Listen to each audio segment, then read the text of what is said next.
Access denied, the rooftop rebellion. It started with a cannonball into my rooftop pool and ended with a neighborhood rebellion. She thought she could hijack my private space. What she didn't know was, I built the system she just broke into. This isn't just a story about a pool party gone wrong, it's about what happens when entitlement meets digital revenge. Let's begin the story.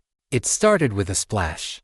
Not just any splash, a thunderous, reckless crash that sent water spraying over the edges of the rooftop infinity pool, followed by a high-pitched scream and someone shouting, "YOLO, baby!" I jolted upright, heart hammering, nearly knocking over my mug of lukewarm tea. It was just past noon on a Sunday, and I'd been lounging on my balcony to floors below the rooftop terrace, enjoying the rare calm of a drizzly Seattle morning. What I heard next shattered that calm completely, cheering, loud music pulsing through subwoofers, and the unmistakable clang of my custom grill opening. I grabbed my hoodie, still in my plaid pajama bottoms, and sprinted barefoot up 2 flights of stairs to the rooftop. What I saw froze me mid-step. At least 15 people, some in neon swimsuits, some shirtless, some barefoot, were partying like it was a resort in Cabo. The infinity pool, usually serene and underused, churned with bodies.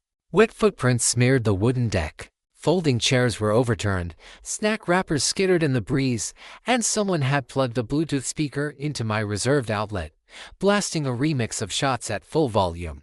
And there, lying back in one of the exclusive used loungers that I paid extra to reserve for the year, was HOA Karen. Sunglasses perched on her nose, legs crossed. She dipped her hand into a bag of my kettle chips, which I recognized from my personal rooftop fridge. Her entitled smirk radiated across the terrace like a smug solar flare. My voice caught in my throat. I wanted to scream, to demand what the hell was happening, but I couldn't even process it. A lanky teenager, clearly one of her cousins or nephews, cannonballed into the shallow end inches from a toddler who shrieked with glee, narrowly avoiding a cracked skull. An older man in a tank top that read Seattle Slays stood at my grill flipping sausages like he'd hosted 10 barbecues here. Nobody noticed me at first, or maybe they did and just didn't care. I took 1 step forward, and that's when Karen saw me. She adjusted her sunglasses with the same energy you'd expect from someone acknowledging a dog walker. No guilt, no surprise. "Oh hey Eli," she said, completely unbothered. "We figured since the terrace wasn't being used, we'd host a little get-together. Hope that's chill with you." Hope that's chill with you. I was stunned into silence. My gaze swept across the scene again. My reserved space, trash. My grill, hijacked. My drinks, disappearing from my fridge. My security setup overridden somehow. One of the toddlers appended a juice box directly into the decorative koi basin next to the pool. Another adult, possibly Karen's brother-in-law, tried to balance a can of hard seltzer on my ceramic planter. The tension inside me began to coil tighter and tighter, like a spring about to snap. And still, Karen sat there lounging like a queen on stolen turf, as if I were the one interrupting her day. This wasn't just a party. This was a goddamn rooftop siege. I managed to say through clenched teeth, "Karen, you can't just take over private property." She rolled her eyes so hard I could practically hear it. "Don't be so dramatic, Eli. We're neighbors. You've got all this space up here. Why not share it with the community?" A man behind her belched loudly and knocked over one of my potted succulents. I watched it tumble and shatter. My fists clenched at my sides. This was personal now.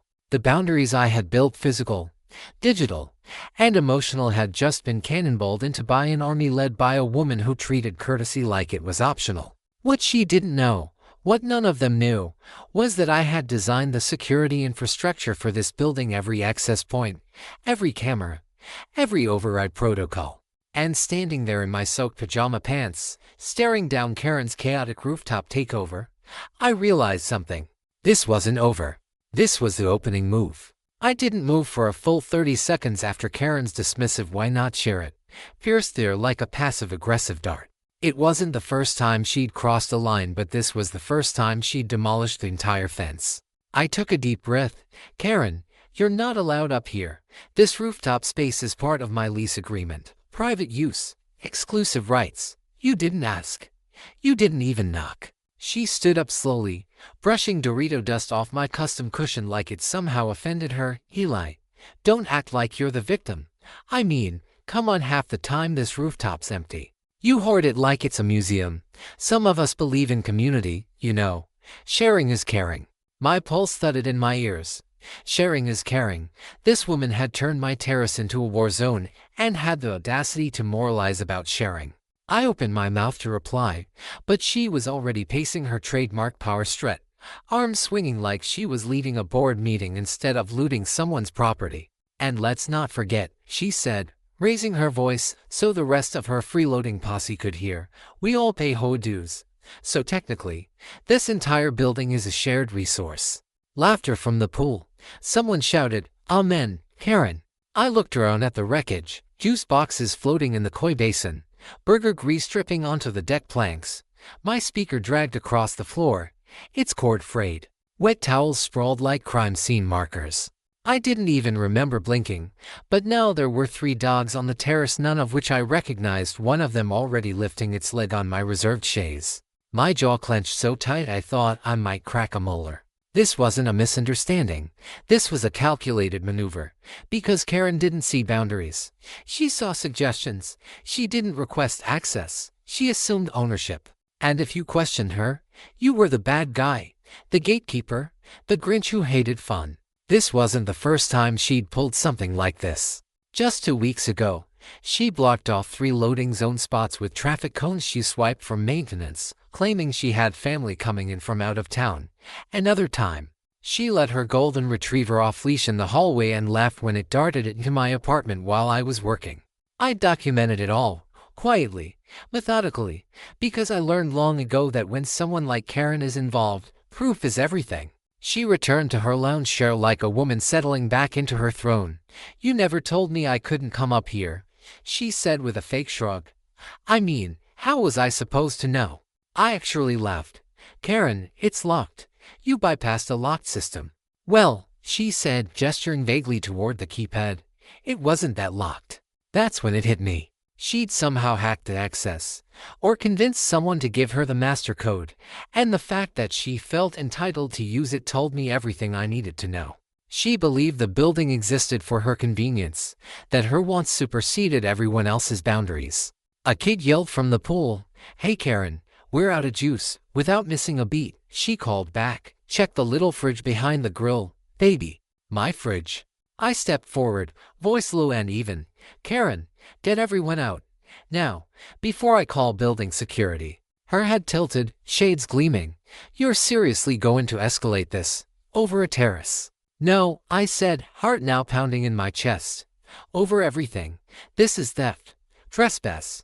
You broke in, you damaged my property, and you've made it clear this wasn't some innocent misunderstanding. You decided my space was yours, because you didn't feel like asking. She looked at me, and for the first time, her smile faltered, not fear, not remorse, just irritation. I'm not leaving, she said, and if you try to kick us out, I'll file a complaint. You're being exclusionary, discriminatory, antisocial. I nearly laughed again. The gall, the manipulation, the audacity. But I didn't fight, not out loud, because what Karen didn't know was that I wasn't just another tenant. I was the man who designed the smart security systems running the entire building. And if she wanted a war, she'd picked the wrong rooftop. I walked away without another word. Karen saw it as retreat. I saw it as activation. The door to the rooftop stairwell clicked shut behind me, muffling the chaos above. Music still thumped through the concrete. Children screamed. Laughter echoed like a taunt. My blood felt molten beneath my skin, my heart ticking like a proximity alarm. By the time I reached my apartment, my hands were already moving. Phone in one hand, tablet in the other. Booting up the custom admin console I'd built 3 years ago for the building's security system, one of my first freelance contracts after joining the cybersecurity firm downtown. Back then, I never imagined I'd need to use it for something this personal. I opened the rooftop security logs. Sure enough, access at 11:47 a.m. unauthorized. No fingerprint scan. No resident-issued QR pass. Just a raw override, like someone had either cloned a code or had been handed one. I clicked into the footage, my cameras, 5 of them hidden within lighting fixtures. One embedded in a flower planter had recorded everything in crisp 4K. There was Karen, yanking open the emergency access hatch on the service elevator, punching in a master code. The camera timestamped it, cross-referenced it, matched it to a maintenance override last used 2 months ago during a fire drill. She had either stolen it or convinced someone to give it to her. Probably Ray, the overly friendly temp maintenance guy who didn't realize Karen could weaponize a smile like a snake flicking its tongue. But none of that mattered now. What mattered was the footage. I watched her niece pry open my fridge, her nephew toss half-melted popsicles into the koi basin while giggling, and adult Karen's sister, maybe, dragging my backup speaker by its cord to the pool's edge and dropping it in a puddle. All time-stamped, all geotagged, all admissible. And then, I smiled. Because I hadn't just recorded them. I had the power to lock them out. I pulled up the back-end access panel for the rooftop amenities. The default setting was keypad entry standard HOA policy. I toggled it, changed access from code-based to biometric only. My fingerprint, my partner's, our housekeeper's, that was it. Then I scheduled the update to go live Friday at noon. Karen wouldn't know. She wouldn't get a warning. She'd show up next weekend, smug and loud, and the gate would deny her like a bouncer at an exclusive club she thought she owned. But I wasn't done yet. I wrote a script short and elegant to trigger push alerts to my phone whenever motion was detected by unauthorized users in the rooftop zone. The script would also silently upload 5-second clips to a private cloud folder labeled Karen Ops. And then came the icing. A voice message, one I'd programmed months ago as a joke but never deployed. This area is restricted to authorized residents. You are being recorded. Please vacate immediately. I tested it through the rooftop speakers. It echoed coldly, smoothly, just the right blend of robotic and firm, enough to rattle, not just warn. By the time I closed my laptop, the noise upstairs had begun to quiet. Someone, probably the beer-happy uncle, tripped over a deck chair. More laughter. Someone asked where the pool towels were. Then came the moment I'd been waiting for. A knock. Karen, yelling through the stairwell door like we were roommates instead of battlefield opponents. Eli, you got any more of those lemon seltzers? We kinda ran out. I stood behind the door, face neutral, voice calm. Sorry, Karen. I'm fresh out. Then I locked the deadbolt. I didn't scream. I didn't argue. Because her victory was already expiring. And when the lockout hit, it would be silent, surgical, and absolute. By Monday morning, I was still simmering, not just from what happened, but from what I knew was coming. And I was right. The email from the HOA landed at 9:14 a.m. Subject line, formal complaint, allegation of hostile conduct toward fellow resident. I stared at it, half amused, half incredulous. I clicked. It was from HOA Karen. Naturally, she had filed an official grievance, accusing me of, and I quote, creating a hostile, exclusionary atmosphere on communal property, verbally attacking her children, and improperly securing shared building amenities to block access from other residents. She'd claimed I used my position as a former contractor to exploit security loopholes for personal gain. It was audacious. No, it was psychotic. I almost spit out my coffee when I got to the part where she alleged that I intentionally stocked the rooftop fridge with allergens to target her nephew's dietary needs. Her words, not mine. She even claimed I had a known history of antisocial behavior. It was a trap. She was trying to get ahead of the footage to rewrite the narrative before I had a chance to tell it. But she forgot one thing. I had the narrative from 7 different angles. I grabbed the external drive I had preloaded the night before. Inside, high-definition video of Karen entering through the emergency hatch using a restricted access code.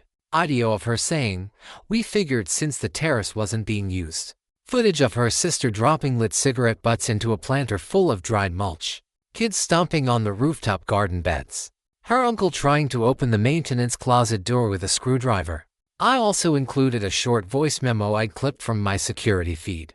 Karen's voice, clear as a bell, saying, "We're not leaving. Let him call security. What's he gonna do? Lock us out." I replied to the complaint with the file folder and a brief message to Jasmine Patel, the HOA president. Attached his full video and audio evidence of the incident in question, with timestamps and GPS metadata. Please note that the complainant accessed restricted rooftop space using a non-resident override code without permission, hosted an unsanctioned event, and caused property damage. I will let the evidence speak for itself. That afternoon, Jasmine requested a face-to-face. I walked into the HOA office and was greeted by a tight-lipped Jasmine and a glassy-eyed receptionist who looked like she'd had one too many Karen visits for a lifetime. "You're not the first person she's tried this with," Jasmine said, barely 5 minutes in, "but you're the first to show up with receipts." I raised receipts. She watched the footage in silence for almost 10 minutes, her eyes narrowing at the part where Karen wiped her chip dust fingers on my reserved lounger cushion. Did she really say the pool was basically for the community? I nodded. I have audio for that too. Want it? She shook her head, rubbing her temples. I don't need to hear it. I've heard enough. And then the kicker. She also filed a complaint against you last month, Jasmine added, for monopolizing the rooftop gym area. Said you were intimidating other residents by using heavy equipment too aggressively. I blinked. I do yoga up there, with headphones. Exactly. Jasmine leaned back and folded her arms. Between you and me, Karen has submitted 9 complaints in 6 months. Most were dismissed. But she's loud, and she knows how to phrase things just legal enough to waste our time. Well, I said, setting the drive down. This time, I brought backup. Jasmine nodded slowly. Then it's time we bring consequences. She promised the board would meet that week. But before I left, she added something that stuck with me. You'd be surprised how many neighbors just let her get away with it. People don't want drama. They want quiet. You brought both. But honestly, I think you're doing everyone a favor. When I walked out of that office, I wasn't angry anymore. I was ready. Karen wanted to play offense. But now, the ball was mine. And the whole board was watching. The HOA didn't waste time. By Thursday, Jasmine sent me an update. A special session had been convened to address multiple complaints and determine disciplinary action against a particular resident. Though the email didn't name her outright, we both knew who it was about. Karen, HOA Karen, gatecrasher-in-chief. The meeting was set for Saturday evening in the building's event lounge, a sleek, glass-walled room usually reserved for wine tastings and book clubs. This time, it felt more like a courtroom. Word had spread fast. By the time I arrived, the room was packed. Residents who usually kept to themselves were suddenly present, standing along walls, clutching Starbucks cups like popcorn at a movie premiere. People whispered. Phones were out. Some looked excited, others tense. Karen walked in 20 minutes late, wearing oversized sunglasses indoors, as if paparazzi might ambush her in front of the coffee machine. She strutted in like she was still the queen of the building, lips tight, jaw set, chin high. But her power was gone, because this time, she wasn't the loudest voice in the room. Jasmine opened the meeting with clinical precision. She reviewed the facts like a surgeon preparing for an incision, methodical, deliberate, and sharp. She didn't embellish or dramatize. She didn't have to. The video footage did all the work. Muted clips played across the shared monitor. Karen entering the rooftop with unauthorized access. Her family dragging speakers, food, and furniture across the deck. Children dumping juice in the koi basin. A man later identified as her brother-in-law attempting to pry open the locked grill storage with a KK multi-tool. The room was silent. Karen kept shifting in her seat, clearly trying to maintain composure, but her blush had deepened. Her fingers tapped anxiously against her phone screen. Then Jasmine said it. This is not a matter of misunderstanding. This is a pattern, a consistent and willful disregard for community policies, property lines, and respectful communication. She looked directly at Karen, and it ends now. Karen finally broke. She shot to her feet, sunglasses off, voice shaking with both fury and performative outrage. I was just trying to foster community. Not everyone can afford a private terrace, Jasmine. Some of us wanted to enjoy the space we all paid for. Murmurs spread through the room. An older woman stood up, a retired school principal who lived 3 floors above me. Her voice was calm but stern. Then, why didn't you just ask permission? Ali's never said no to anyone who's shown him basic respect. Another resident, a young father with twins, chimed in. Yeah, and it wasn't just a swim. It was chaos. You trashed the place. My wife and I were planning our son's birthday up there that same weekend. Karen scoffed. You're all taking this too seriously. He's the one who overreacted. He could have just asked me to leave. I spoke up, voice steady, emotion buried under resolve. Karen, I did. You told me not to be a gatekeeper. You mocked me to your guests. You never once apologized. Instead, you filed a false complaint to flip the script. The room went still. And then Jasmine called the vote. It was unanimous.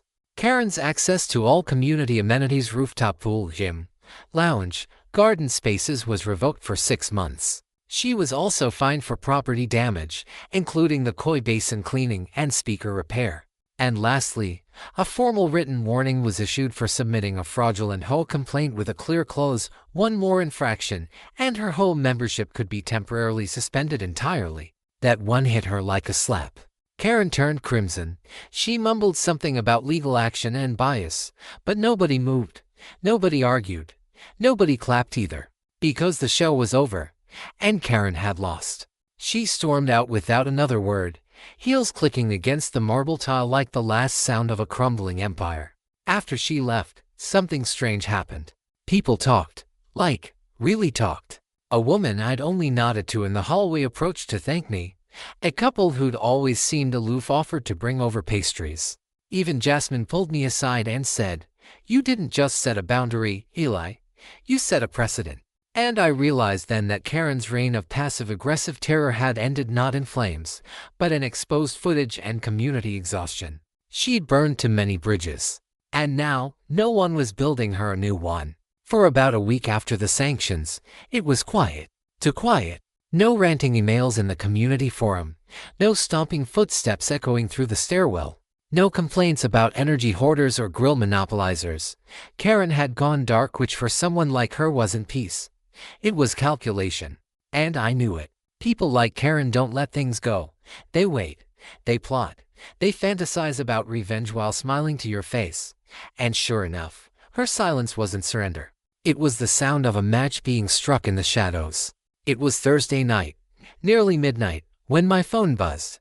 Motion alert, rooftop zone 3 unauthorized activity detected. I sat up in bed, adrenaline already pulsing. I opened the app and tapped into the live feed. There she was. Karen, dressed in black, crouched by the rooftop utility panel, a flashlight clenched between her teeth and garden gloves on her hands like some suburban spy. In her grip, a tangle of jumper cables and what looked like an old car battery strapped with duct tape and desperation. I blinked. For a second, I couldn't process what I was seeing. She was trying to manually short-circuit the rooftop power.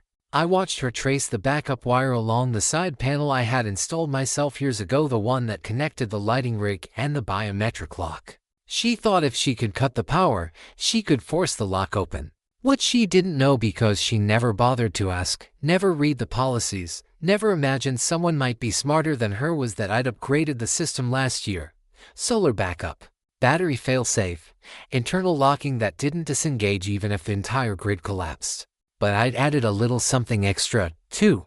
The second her cable touched the main terminal, the entire rooftop lit up, LED floodlights blaring to life with the intensity of a stadium.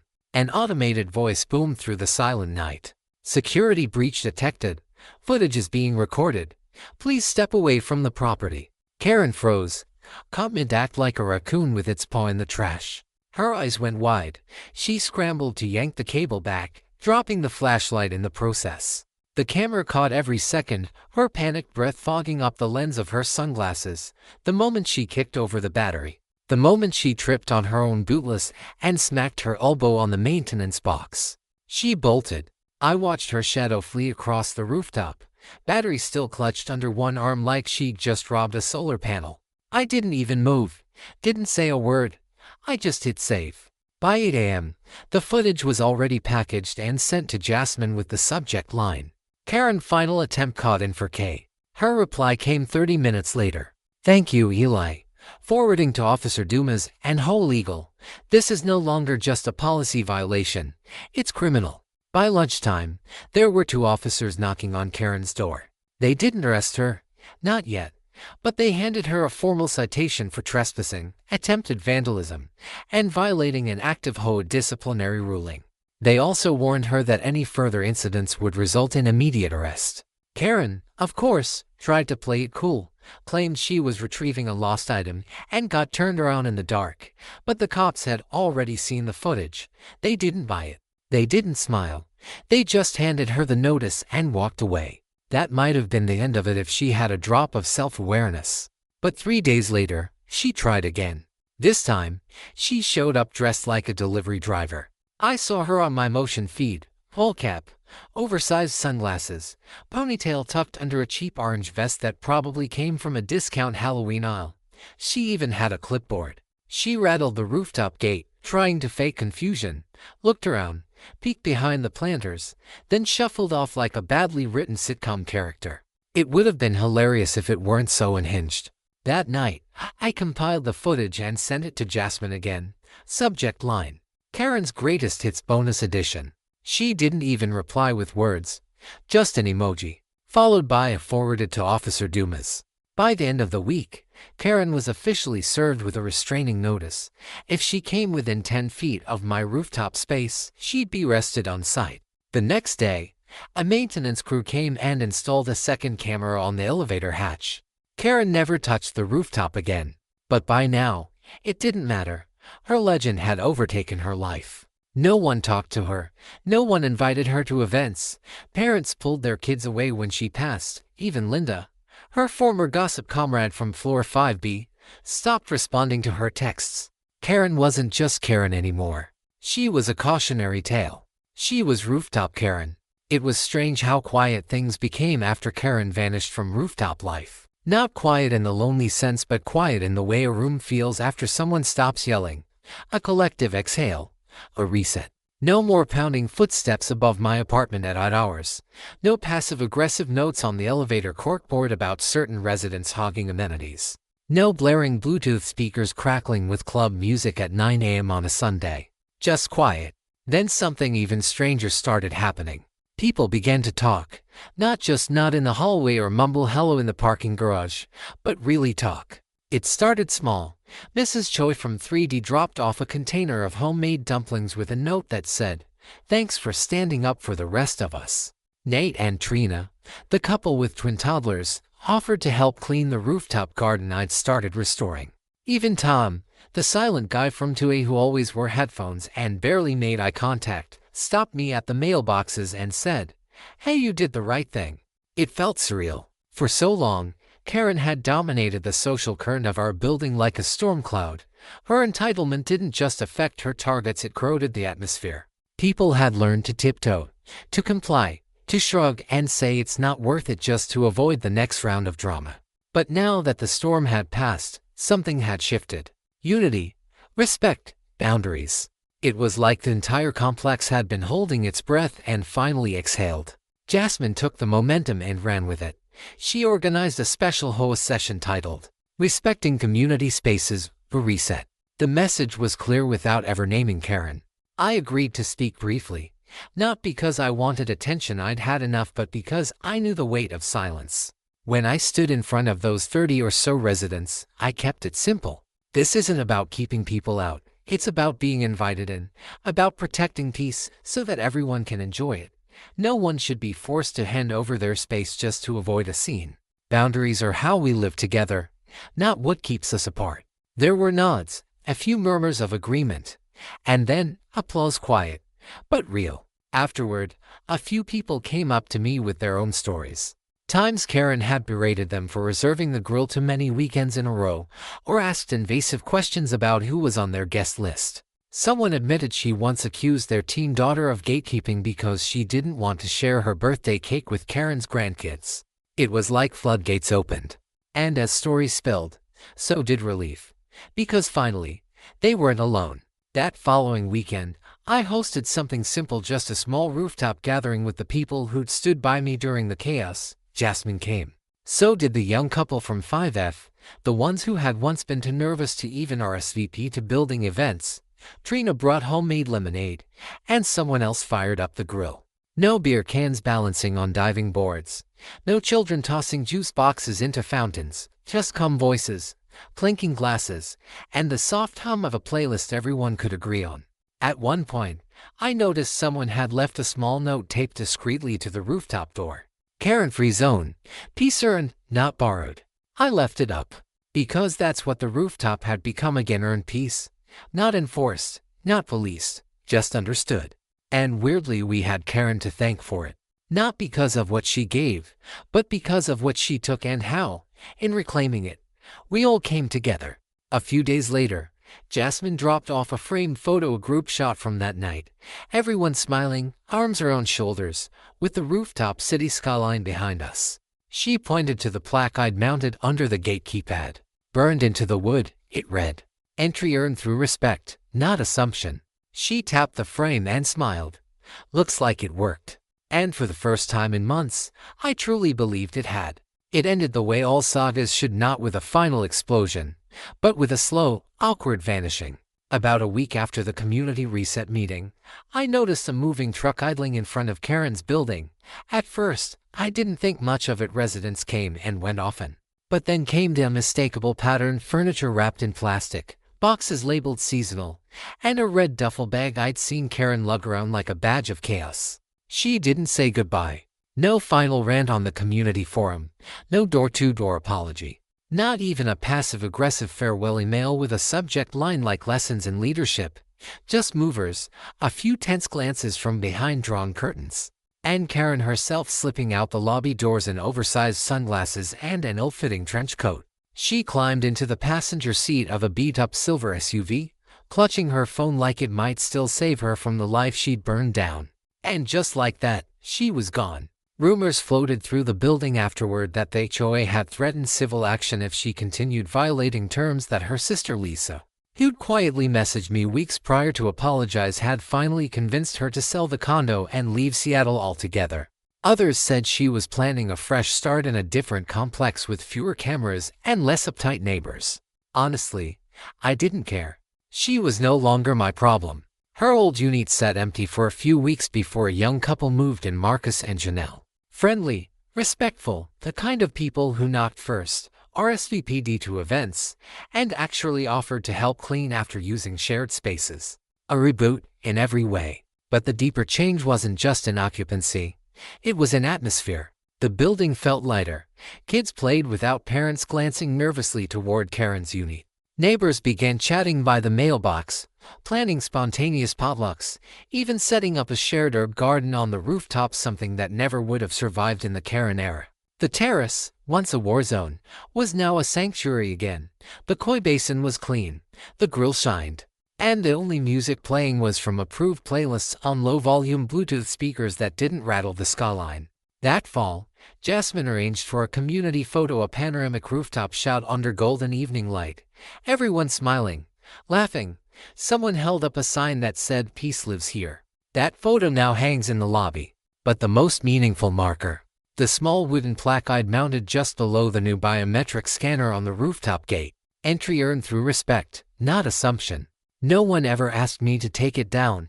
In fact, new residents often asked about it, and when they did, I'd smile and say, it's just a reminder of what happens when you stop setting boundaries and of what happens when you start. Because in the end, the Karen saga wasn't just about trespassing. It wasn't about a pool, or a party, or a grill. It was about entitlement versus accountability. And this time, accountability didn't roar, it didn't brawl, it didn't throw punches. It watched, it recorded, it waited.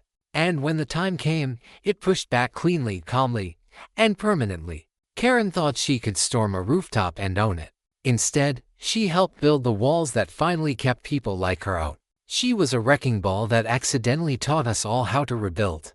And every peaceful, respectful moment since her departure, that's been the victory. Not just for me, but for everyone. Valuable lesson. Boundaries are not barriers, they are agreements of mutual respect. This story illustrates that protecting your space, your peace, and your rights doesn't make you selfish or confrontational, it makes you responsible. Entitlement thrives in silence and avoidance, but accountability thrives in clarity and evidence. Whether in a neighborhood, a workplace, or a relationship, it's not enough to hope others will respect your limits. You must define them, defend them calmly, and enforce them with principle, not vengeance.